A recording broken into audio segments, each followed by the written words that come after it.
aparte de oír sandeces a socios del gobierno en donde dicen que hay que hacer alquileres a perpetuidad al estilo de la época franquista con rentas bajas y todo ese tipo de cosas, resulta que el gobierno está diciendo que o se hacen planes de cooperativa o que en España la gente va a tener que vivir debajo de un puente, especialmente los jóvenes, porque no hay capacidad de financiación para las viviendas.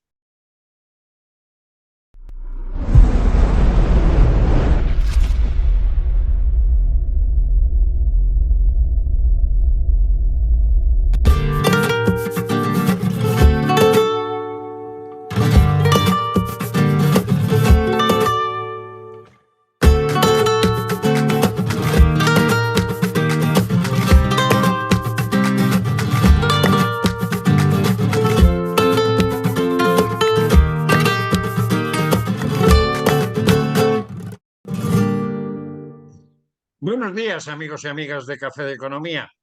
Otro domingo más, 23 de febrero, una fecha que va a ser señalada desde el punto de vista político y económico, no ya en España, pero sí en Europa, teniendo en cuenta que el día de hoy se van a celebrar elecciones en Alemania y todo parece indicar, tal y como están las cosas, que puede ganar la CDU, con lo cual puede haber unas importantes novedades políticas y económicas desde el punto de vista europeo, porque teniendo en cuenta lo que el señor Donald Trump nos está ofreciendo y nos está diciendo últimamente, hasta el punto de que una de sus últimas declaraciones ha sido el hecho de decir que a la hora de comprar y aplicar aranceles a productos españoles va a tener muy en cuenta si esas empresas practican políticas de género o no, pues habrá que ver qué otra ocurrencia se le ocurre, pero nosotros vamos a hablar de algo que va a ser importante, decisivo,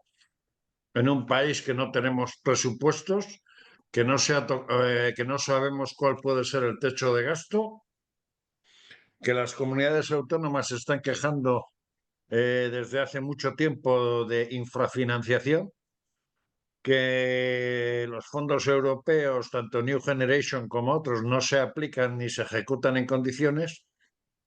Y la verdad, pues la situación la pintan parda porque ni siquiera los PERTES que tienen que estar ejecutados para el 2026, pues tienen trazos de ejecutarse. Hoy, por unas u otras razones, pues vamos a ser poquitos los que vamos a estar en este café de economía, pero vamos a hablar de esa reunión que va a tener lugar el próximo día 26 de febrero, antevíspera del Día de Andalucía, una de las comunidades más importantes de España y que fue la primera que se quejó de infrafinanciación. Vamos a hablar con Miguel Cornejo, como todos sabéis, consultor y presidente de Pompaelo, y con el economista Santiago Sánchez, que de estos temas sabe mucho, muchísimo. Y con ellos pues vamos a intentar desbrozar un poco cuál es la situación y qué es lo que se pueden encontrar las 12 comunidades autónomas y dos ciudades autónomas del Partido Popular, que en principio no están de acuerdo con el reparto y con los planteamientos que pueda ofrecer la señora Montero. Y por otro lado también, pues si esa supuesta quita de deuda que se anunció hace ya mucho tiempo se puede producir o no, partiendo de la base de que se está favoreciendo por las políticas del gobierno y por las necesidades de pacto para mantenerse la Moncloa a la Comunidad Autónoma de Cataluña. Buenos días a los dos en este ya casi último domingo de febrero y que además tiene una característica que es el domingo de carnaval. Santiago, el día 26 vamos a tener una importante reunión del Consejo de Política Fiscal.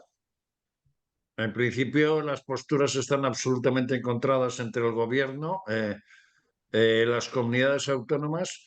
¿Qué nos podemos encontrar? ¿Qué nos podemos encontrar en esa reunión que va a presidir la señora María Jesús Montero, que además de ser ministra de Economía y Hacienda, pues es ahora secretaria general del Partido Socialista de Andalucía, que curiosamente en el año 2017 hizo que el Parlamento de Andalucía aprobara un dictamen que fue apoyado por, por todo el arco parlamentario de Andalucía, reclamando al entonces presidente de gobierno, Mariano Rajoy, la necesidad de que se revisara la financiación autonómica, teniendo en cuenta que en Andalucía no se contabilizaban 1 millón de habitantes, con lo cual Andalucía perdía 4.000 millones al año.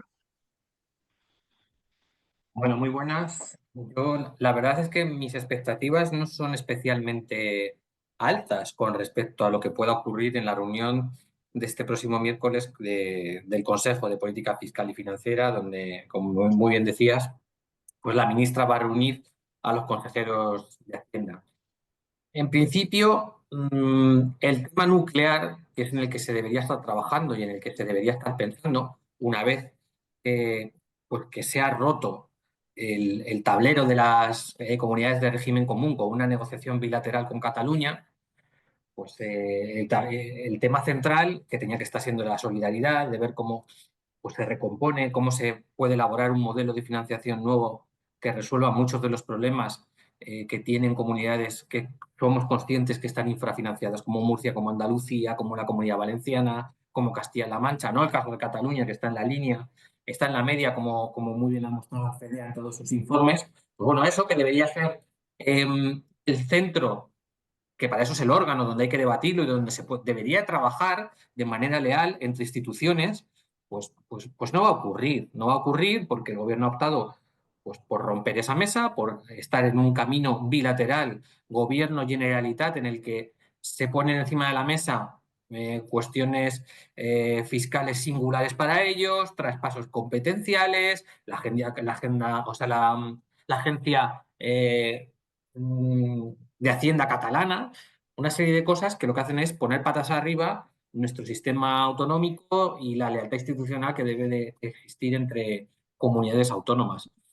Entonces, pues bueno, yo sinceramente no son muchos los elementos en los que pueda haber coincidencias con el gobierno, sino todo lo contrario. Es que hasta lo que hemos conocido de los elementos que sabéis que componen el sistema de financiación, bueno, es que hasta comunidades que tienen singularidades especiales en el coste de los servicios y que vienen determinadas por la dispersión de la población y por la despoblación, fenómeno que sufre pues, Castilla-La Mancha, que sufre Aragón, que sufre Castilla y León, lo han sacado de los criterios que sirven para elaborar, o por lo menos en el borrador previo del sistema de financiación, bueno, pues ha generado obviamente malestar en algunas de las comunidades autónomas, porque sencillamente pues, que el gobierno está en otras cosas y lo que quiere es pues, contentar principalmente a sus socios. Entonces, insisto, yo creo que no tengo unas especiales expectativas, sino que lo que creo que el gobierno va a terminar poniendo en la mesa es pues, un caramelo en forma de propuesta de quita de deuda. Que en mi opinión pues tiene unos incentivos perversos y que solo beneficia a los malos gestores y con consecuencias pues muy graves porque al final la deuda terminan pagándola a todos los españoles y yo de verdad que no comparto determinadas propuestas que están haciendo. Entonces yo creo que, Y insisto, Miguel, por hablar del tema de lo que está pasando en España últimamente, resulta que el gobierno, obligado por la necesidad que tiene de pactar con determinados socios de gobierno, en este caso tanto Esquerra Republicana como Junts per Catalunya, resulta que ofrece una financiación dispara a las comunidades autónomas, ejerciendo un efecto discriminatorio a 14 comunidades autónomas, pero en el caso, por ejemplo, de Cataluña, viéndose obligado a hacer una sobrefinanciación de 15.000 millones de euros, derivado de esos 70.000 millones de euros que tiene de deuda, y sin ello, pues si ya es problemático que no exista un techo de gastos, si es problemático que España no tenga presupuesto, resulta que los socios del gobierno le exigen una inmediata sobrefinanciación de 15.000 millones de euros y una quita que llega a esa cantidad para poder continuar la legislatura. Ujú. ¿Qué perspectivas se ven y cómo podemos contemplar estas actuaciones del gobierno? Bueno, Santi lo ha dicho muy bien. El problema que tenemos aquí es que existe un órgano de supuesta gobernanza, igual que existen otros órganos en los que se supone que el gobierno central, digamos, colabora con los gobiernos autonómicos a la hora de definir y ejecutar políticas, que en realidad no lo son. Son órganos en los que el gobierno dice lo que le da la gana y obliga a asumir responsabilidades a los demás o decide él si le da la gana. Es decir, no hay un reparto competencial real. Es un foro donde todo el mundo puede discutir, pero decide el ministro o en su caso el gobierno. Y el resto, a verlas venir entonces la capacidad que tiene el gobierno para saltarse cualquier consenso que pudiera existir entre las autonomías y decidir lo que le conviene políticamente en un momento dado, pues eso es lo que ha pasado.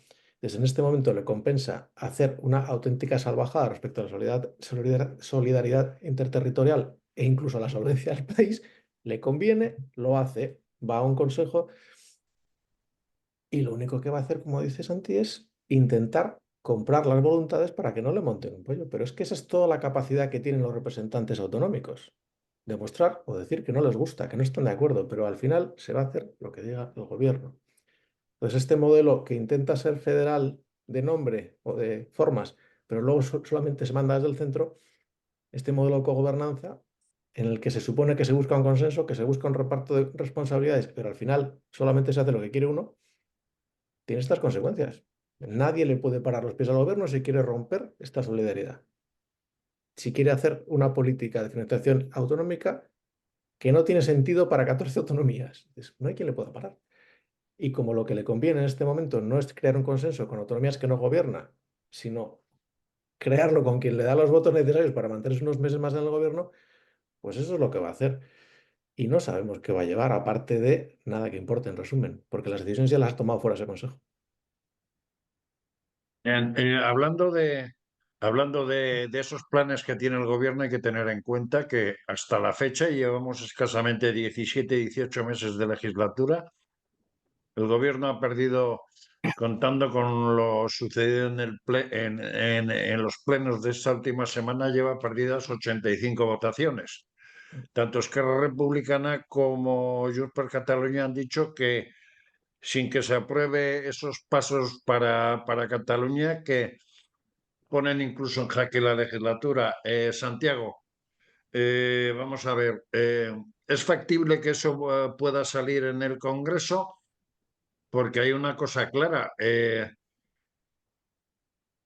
Si bien en comunidades como el País Vasco funcionan bien las diputaciones y son tan potentes como el gobierno vasco, en el resto de comunidades autónomas, tanto las propias comunidades con los dineros dados a cuenta y por otro lado los ayuntamientos de esas comunidades necesitan ese dinero para poder llevar a cabo pues mejora de infraestructuras, mejora en el capítulo sanitario y mejora en otros aspectos.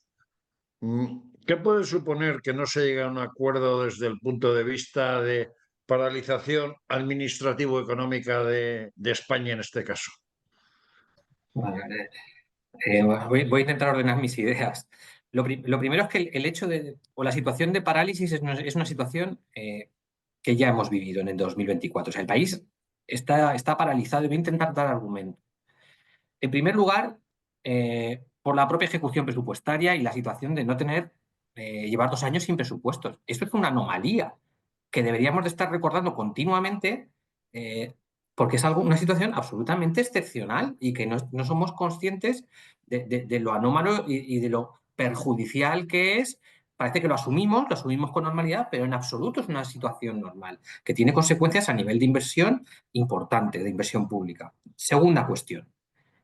Incido en lo de la parálisis porque el gobierno es incapaz de traer cosas al Congreso, traer proyectos de ningún tipo. Ejemplo, los plenos que llevamos en el Congreso de los Diputados desde el inicio de año no llegan al jueves. ¿Por qué? Porque el gobierno no trae nada.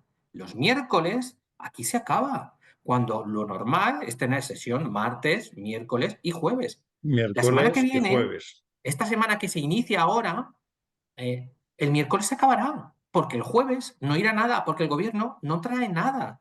Entonces, esto muchas veces a lo mejor no ponemos el foco en esto y ponemos el foco en otras cosas, pero de verdad que es una situación absolutamente anómala la que estamos viviendo. Por eso hablaba de las demostraciones de la parálisis. Va más allá, o sea, tú de verdad revisas, sobre todo en términos de ejecución presupuestaria, es que estamos muy lejos de otros años, que tampoco era para tirar cohetes, pero es que estamos en un momento complicadísimo. Eso lígalo pues, a la falta de un techo de gasto, una senda de déficit que pueda servir de referencia de verdad a las comunidades autónomas, la falta de actualización de las entregas a cuenta, dificultades para sacar reales decretos adelante. Es muy complicada la situación, pero este gobierno vive del populismo absoluto, vive de la improvisación absoluta y se mueve perfectamente en el corto plazo con unos socios, como tú bien decías, Eugenio, tanto nacionalistas catalanes como vascos, que se encuentran cómodos en una situación de debilidad de Sánchez, porque les está permitiendo todo, si no, ¿de qué vamos a estar hablando de determinadas cesiones? Si no, ¿de qué vamos a estar hablando de imponer desde la bilateralidad a la multilateralidad que supone el resto de comunidades de régimen común? Porque ahora estamos hablando de condonar 15.000 millones e intentar ver cómo ponemos un caramelito encima de la mesa e intentamos dividir la unidad de acción del resto de comunidades autónomas. Que tenemos que alzar la voz con todo esto que está pasando. Es que no tiene un base de verdad. Es decir, aquí se debería estar hablando de otra serie de cosas completamente distintas. Tendría que estar hablando de competitividad, tendría que estar hablando de inversiones, tendría que estar hablando de ajustar el gasto público, de invertir en defensa, de los retos geopolíticos que tenemos que son enormemente importantes. Y te insisto, lo dramático de la situación es que se esté normalizando la absoluta anomalía en la que vivimos ahora mismo en este país, donde de verdad tenemos un gobierno que en absoluto está preocupado de los problemas de las autonomías, ni mucho menos de los ciudadanos. Su única preocupación son los votos que necesita para seguir en la Moncloa. Y esa es su única agenda, exclusivamente eso. Y es dramático, Eugenio. Miguel, la actuación que está teniendo el gobierno de favoritismo hacia Cataluña se está denominando, vamos a decir, una financiación singular o un estatuto singular económico para Cataluña. A lo largo de los años y partiendo de la época del inicio de la democracia, bien con Josep Tarradellas y posteriormente con el propio Jordi Pujol, presidentes del gobierno como Adolfo Suárez y después Felipe González ofrecieron a Cataluña la posibilidad no de tener un cupo parecido al vasco, pero sí de tener capacidad recaudatoria y demás. En este momento y después de tantos años, es evidente que las necesidades políticas están dando lugar al favoritismo a Cataluña, pero la hacienda catalana o lo que ellos consideran que tiene que ser la hacienda catalana está preparada desde el punto de vista funcionarial y desde el punto de vista de ejecución recaudatoria para poder llevar a cabo una autogestión que prácticamente se puede decir que puede ser comparable a un Estado desde el punto de vista de tributación, desde el punto de vista de recaudación de impuestos y otro tipo de cuestiones. A ver, una hacienda autonómica propia, conociendo los ejemplos que tenemos por aquí en el norte, es una de las partes más importantes y más complejas de un gobierno que la tiene. Es decir, no estamos hablando de montar, yo qué sé, la seguridad vial. Estamos hablando de algo realmente complejo, tanto en sistemas, en procesos, en contratación y formación de personal. Es decir, se trata de crear una parte muy grande de una administración.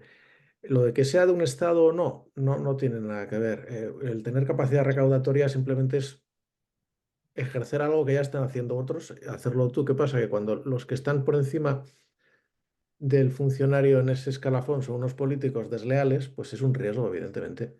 Pues porque la capacidad para que esos recursos no se usen como deben o se recauden como deben, pues es importante. Ahora mismo, bueno, la amenaza de una inspección es una de esas cosas tan divertidas que todavía se relacionan con la política. Imagínate, son manos de gente que ya hace las cosas así de bien. Pero el problema yo creo que no es... Lo malo no es que tuvieran esa competencia, lo malo es que estamos hablando de crear un departamento con no sé cuántas decenas de miles de personas más, contratada con los criterios que les dé la gana a la Generalitat, ascendida con los criterios que le dé la gana a la Generalitat y que va a hacer redundante una proporción muy importante de los trabajadores del Estado en Cataluña que quedan, que cada vez son menos. Entonces, tiene muchas consecuencias negativas para cualquiera al que le preocupe, como decía, la lealtad del gobierno catalán. Es, ¿que es bueno que recauden o que no recauden? Si el problema no es ese, el problema es que no son solventes, es que no recaudan lo suficiente para cubrir sus gastos, porque gastan lo que no deben, con lo cual acaba siendo deficitaria la comunidad. Y dices, ¿que lo recauden ellos o no? Si eso es, al final, eso es un riesgo, pero de otro tipo, es un riesgo político, no es un riesgo económico. Pero se supone que si gastaran, vamos a decir, en infraestructuras, en creación de empresa, en creación de tejido industrial o otro tipo de cosas, todavía podría ser de alguna forma comprensible, pero en este caso se están gastando en temas de, vamos a decir, como las embajadas y otro tipo de Gobiernos sí o que singularidades que el disminuyen. nacionalismo y el independentismo exigen, ¿no? Ujú. Exacto, ese es el problema, que el tipo de gasto que están asumiendo con el dinero que tienen ahora ya es discutible. Que ellos tengan capacidad de recaudar no lo va a cambiar. Que tengan capacidad de fijar impuestos ya tienen bastante flexibilidad la mayor parte de las autonomías, no creo que vayan a querer más. Es- pero poner más instrumentos de diferenciación y sobre todo más instrumentos de discriminación en manos de gente que no reniega de la que armaron en el 2017 es pues como que muy inteligente. Oiga. Y no Pues, remedia nada, repito, es un precio político, porque no van a tener más dinero porque lo recauden ellos. Santiago, precisamente el llevar a cabo toda esa infraestructura tiene un coste económico brutal. Eso todavía puede aumentar mucho las diferencias porque, a ver, Cataluña se encuentra en una situación delicada en muchos aspectos, dígase, desde la industria de energía como otras cuestiones, y no invierte en aquello que debería de invertir. Desde esa perspectiva, teniendo en cuenta, por ejemplo, esos 70.000 millones de euros de deuda, ¿qué pasaría si le sumamos esos fondos europeos, bien New Generation o fondos estructurales o de otro tipo que el gobierno debía tener ejecutados y transmitidos a las comunidades autónomas y que no los está haciendo? ¿Hasta qué punto eso todavía merma más la capacidad de las comunidades autónomas? Merma la capacidad de las comunidades autónomas desde el mismo momento en el que aquello hacia lo que van a dirigir los fondos Next Generation, aquello que va a contar con financiación de los Next Generation, son inversiones que están decididas en Moncloa y que no tienen nada que ver con las necesidades de las comunidades autónomas. Eso ya, per se, es una infrautilización de los recursos públicos que ha puesto Europa a nuestra disposición. Con lo cual, partiendo desde un diseño que obvia la opinión de las comunidades autónomas, no cuenta con ellas absolutamente para nada, partiendo con un sistema absolutamente ineficiente, como hemos visto en cualquier tipo de inversión. Me estaba acordando ahora del plan MOVES y de la gente que ha tenido que esperar 2 años para cobrar la ayuda tras haber comprado un coche eléctrico cuando podían haber hecho un sistema centralizado y de descuento directo en factura.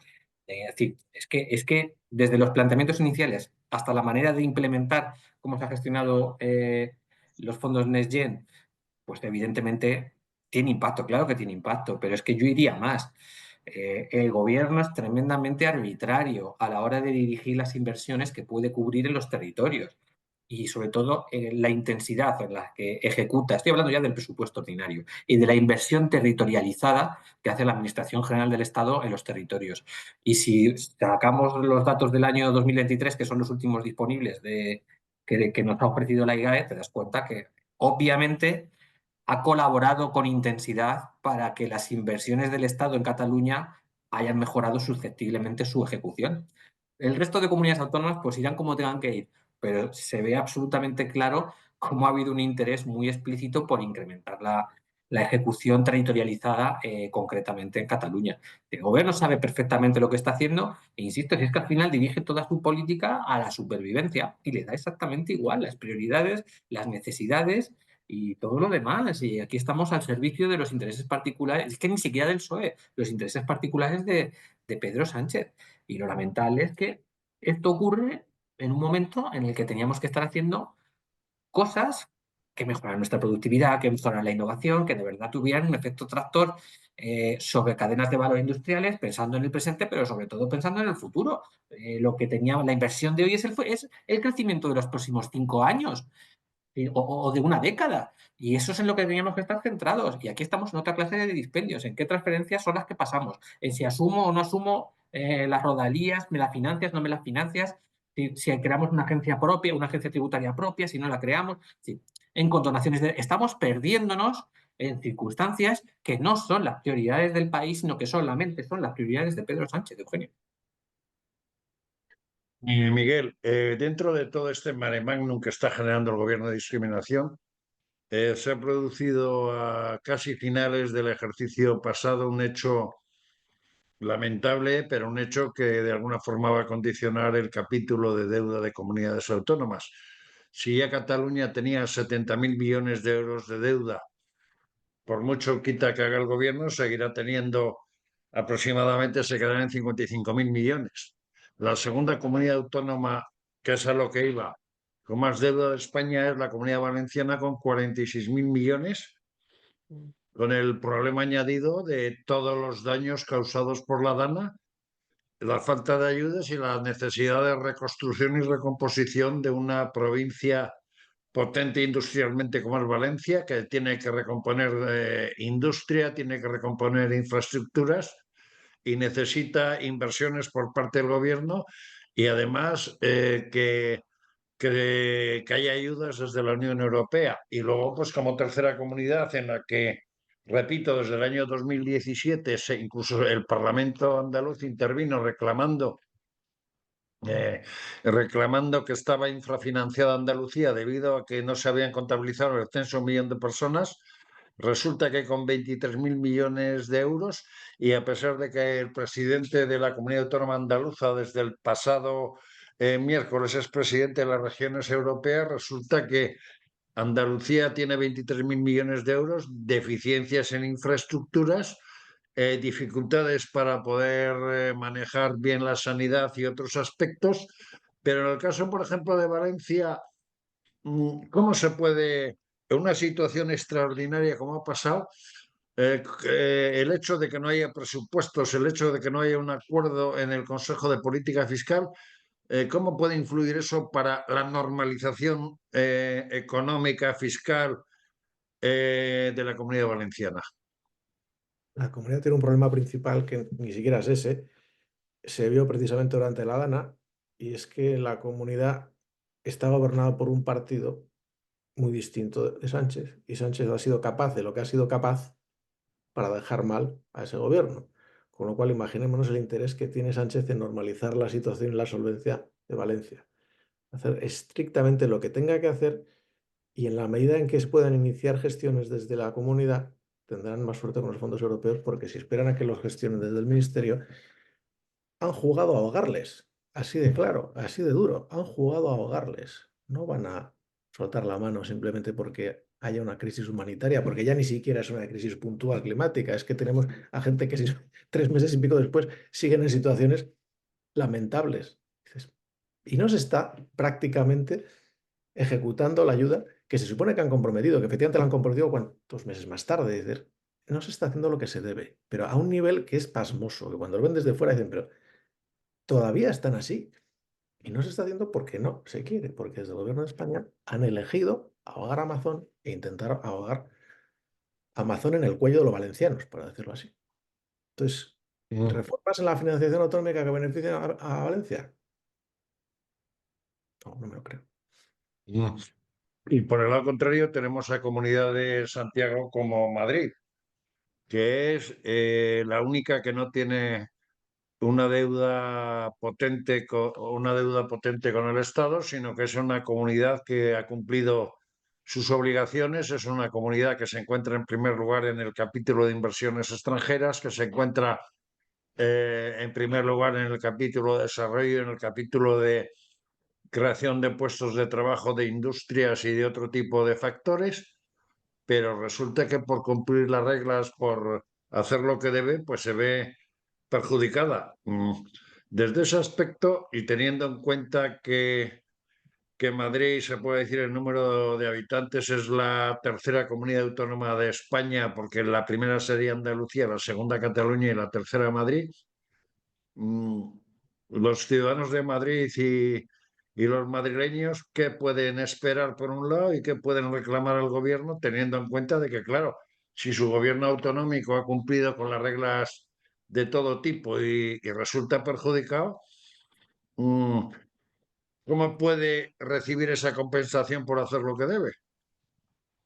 No, la compensación por hacer lo que deben, se benefician de ella los madrileños pues en tener una tributación mucho más amable y mucho más agradecida y beneficiosa que la que tienen pues otras comunidades autónomas.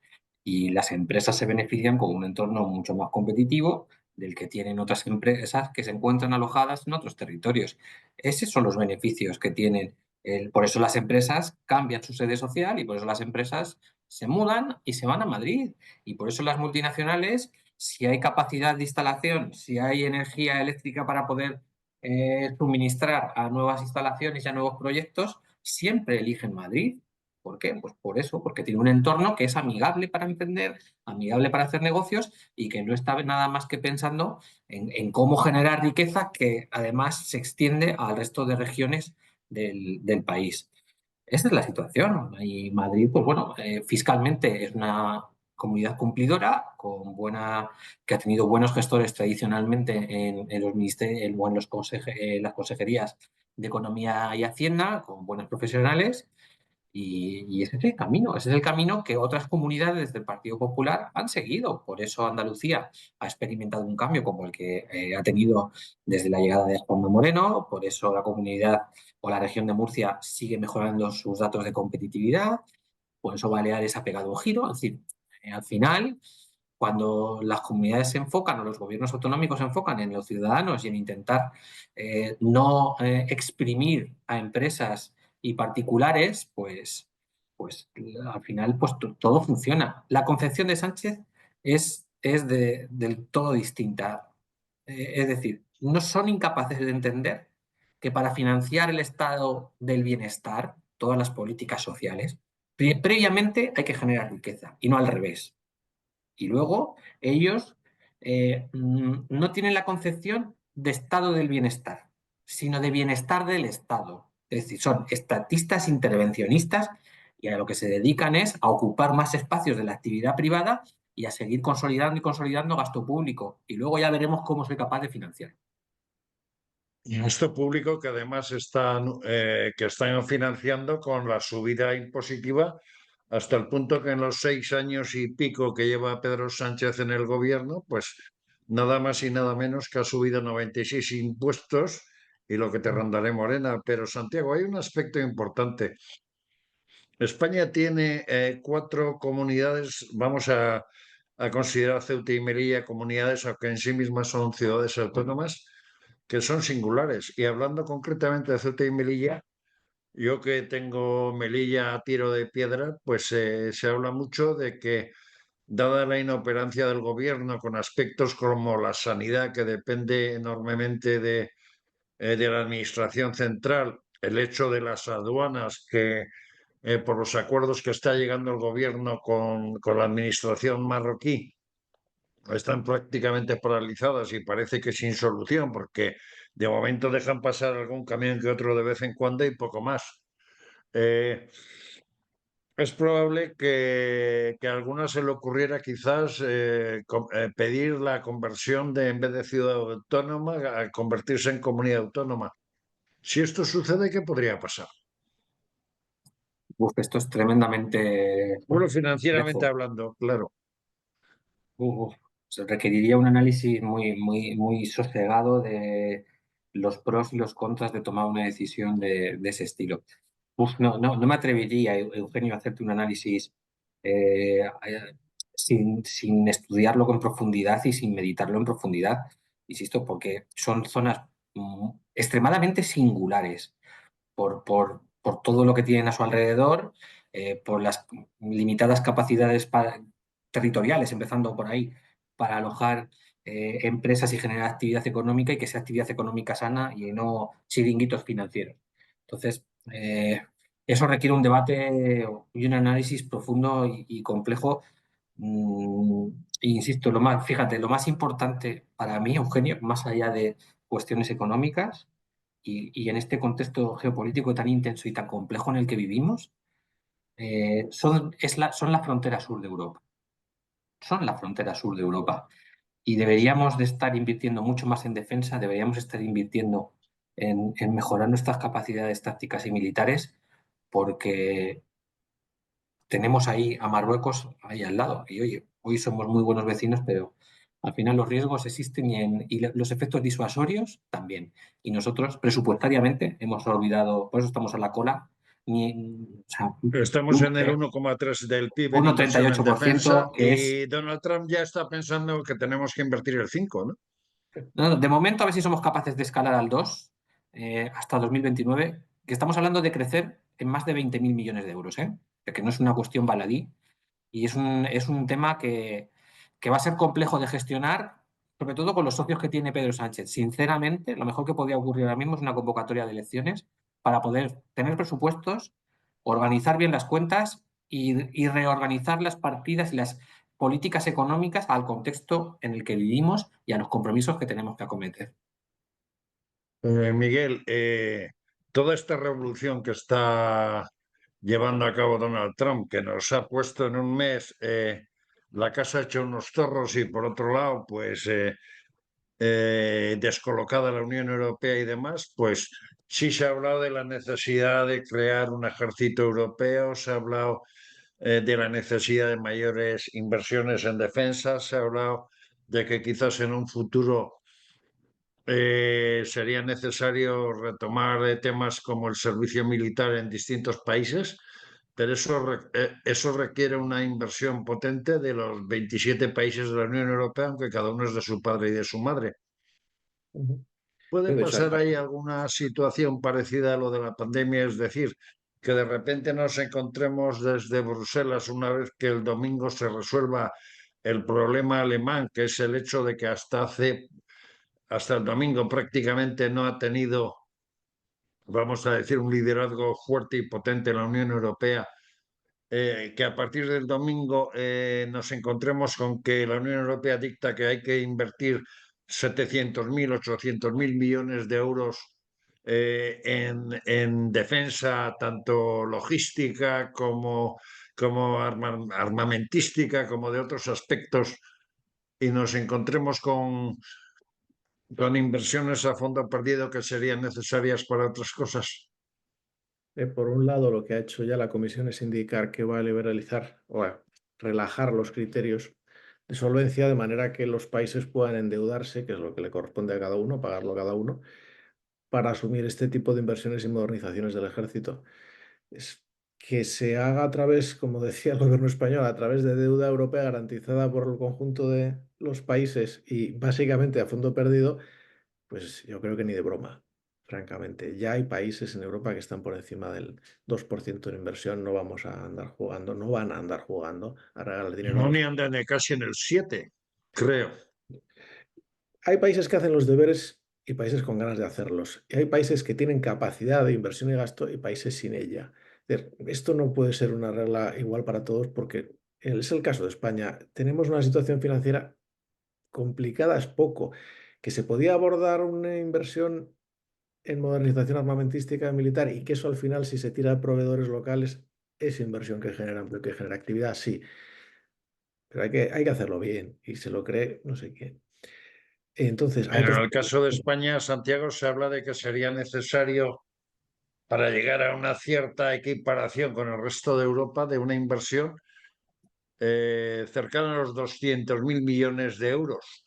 Eso es una absoluta salvajada porque casi casi correspondería al presupuesto global ¿Me dejas de de lo que hacer es el reino de... hacer un pequeño apunte, Eugenio? Simplemente con empezar a pagar a los soldados y cuadros del ejército español un sueldo de mercado, ya estaríamos gastando en defensa más que la media. Es que en España les están pagando poco y mal. Y eso ya es la Además, se mitad. les ha subido 200 euros y prácticamente no supone ni el 0,3% de lo que ha recogido España de los fondos europeos y se les ha subido 200 euros a todos los militares españoles. Pero, Santiago, ¿qué nos Imagínate. podría suponer esa deuda europea o no esa deuda europea, esos 200.000 millones? ¿En qué nos puede haber? Con esto no estoy hablando de que estemos a favor o en contra, porque no es la situación, pero teniendo en cuenta que España tiene una deuda de 1.600.000 millones de euros, esos 200.000 millones que debería de invertir el gobierno español, vamos a decir, en un plazo de un quinquenio o un decenio, ¿qué nos podía suponer en detrimento de otras necesidades que tiene España? Vamos a ver. Evidentemente, los criterios presupuestarios son criterios restrictivos y eso, al final hay que hacer una elección de políticas públicas. Si uno decide invertir en defensa y gastar en defensa, está dejando de invertir y de gastar en otras cosas. Aquí nos hemos acostumbrado a ir consolidando gasto estructural, en prebendas, en gastos muchas veces ineficientes. Así que, para empezar, yo empezaría a revisar y hacer una evaluación del gasto público, a ver qué es lo que se puede liberar sin que perjudique la calidad de los servicios sociales básicos del país. Segunda cuestión. Esto no es una cuestión de elección, es una cuestión estratégica absolutamente el realizar o incrementar la inversión en defensa, que además es una inversión que es tractora, que es generadora de inversión, o sea, de innovación, que es generadora de tecnología y que además luego se termina trasladando al conjunto de la cadena de valor y al conjunto de la economía. Eso En es. España tenemos empresas punteras, por un lado, pero tenemos también pequeñas y medianas empresas. Me vienen a la cabeza empresas que están haciendo cosas muy innovadoras de drones, de ciberseguridad, o sea, auténticas maravillas, que son pequeñas, son a veces startups, son pequeñas empresas, pero que han crecido y que están dando servicio a esas grandes empresas industriales en materia de defensa que tenemos en el país. Aquí lo que hay que hacer es ayudarlas también quitando trabas burocráticas, pero sobre todo, como muy bien decías, es decir, haya presupuesto. Miguel es que lo ha planteado perfecto, decía que hay dos escenarios posibles. Uno, bueno, realmente tres.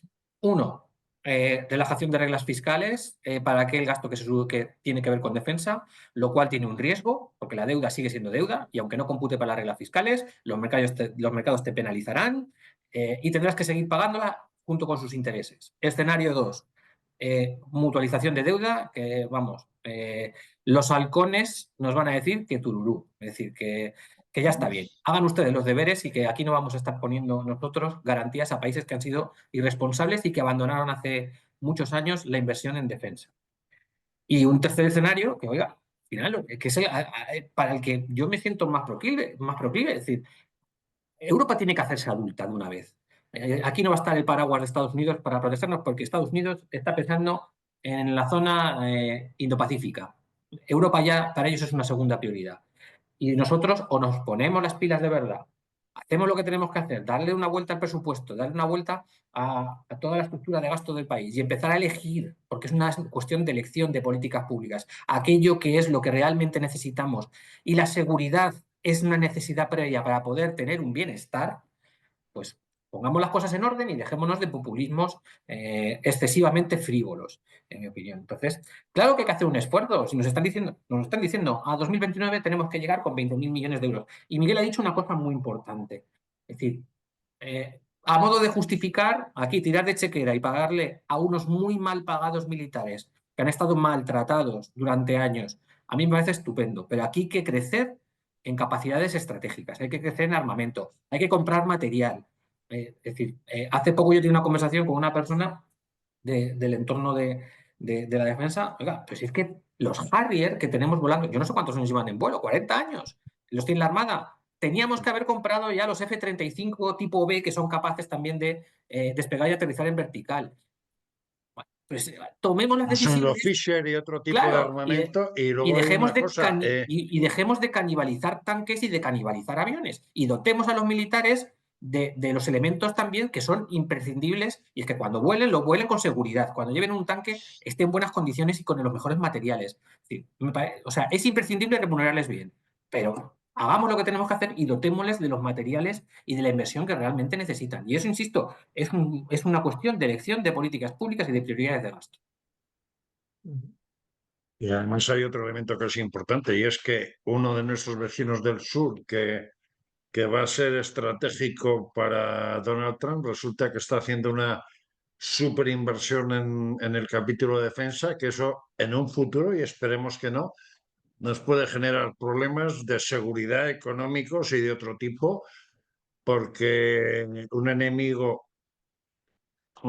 fuerte, entre comillas, nos puede hacer mucha pupa. Pero Miguel, también hay otro aspecto que es importante, porque vamos a ver, el capítulo de la financiación siempre se dice el País Vasco, Navarra son dos regiones privilegiadas porque ellas se autogestionan lo que recaudan, pagan al Estado por los servicios que el Estado presta en esas comunidades autónomas, pero en realidad toda la situación que están padeciendo y teniendo en cuenta además que ambas regiones, los partidos que sustentan los gobiernos autonómicos son socios del gobierno, ¿qué necesitarían ahora mismo desde el punto de vista de financiación del Estado para normalizar su eso? Porque en Navarra, por ejemplo, el declive es brutal y como decíamos la semana pasada, nuestro compañero de tertulia Álvaro Gochi, que hoy está metido en un atasco brutal a la entrada de Bilbao y no ha podido acudir, nos dijo claramente que en vez de pensar de cara a futuro, se está pensando en mantener lo que hay. Y desde ese aspecto, y particularmente, por ejemplo, en temas de defensa, tanto en Andoain como en Eibar y demás, que eran empresas punteras, aunque eran en pequeñas empresas, pues están yendo al carajo porque vamos a decir que el gobierno vasco, por miedo a lo que le pueda venir desde su situación política, no los está apoyando, ¿no? Bueno, hayas tocado tres temas y los tres curiosos. Por un lado, porque una Ya te región... digo, te pongo un ejemplo, en Eibar tienes Sí, sí, la la dejas, fábrica de escopetas Haya, que es una de las mejores del mundo, hasta el punto de que exportaba terriblemente a Estados Unidos, está en absoluta quiebra y a punto de cerrar.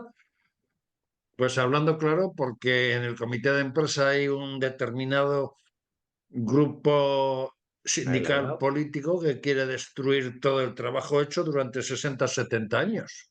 Pues ahí le has dado. Lo primero que has dicho es que esas dos regiones tienen algún tipo de privilegio porque recauden y gestionen sus impuestos. Eso, dentro de que cumple la letra de privilegio, en el sentido que es una ley que no es la común, no significa que tengan más dinero. Si tienen más dinero es porque el resultado de todo eso es un conjunto de gastos que hace la autonomía y el total de los impuestos. Cojo el total de los impuestos, descuento mis gastos y pago al Estado lo que se calcula que le ha hecho el Estado. Con lo cual, en teoría, ese sistema no te da más dinero. Otra cosa es que luego hay fondos de solidaridad territorial y tanto País Vasco como Navarra juegan un poquito con eso, que no son cantidades muy grandes en cualquier caso, por lo menos en Navarra.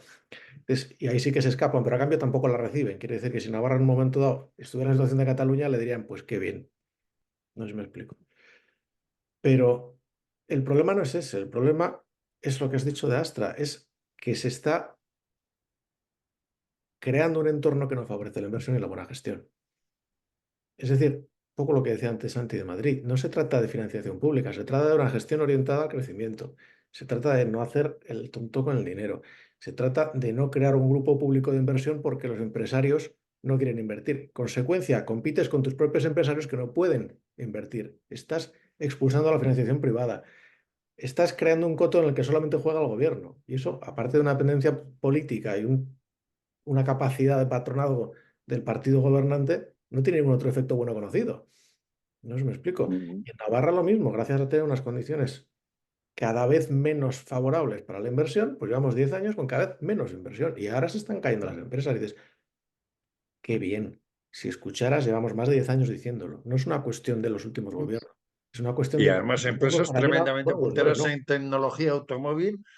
Por ejemplo, en La Barranca se estaba trabajando para Fórmula 1 y había empresas tecnológicas punterísimas a nivel mundial, ¿no? Pero ¿quién quiere quedarse allí, tal como están las cosas?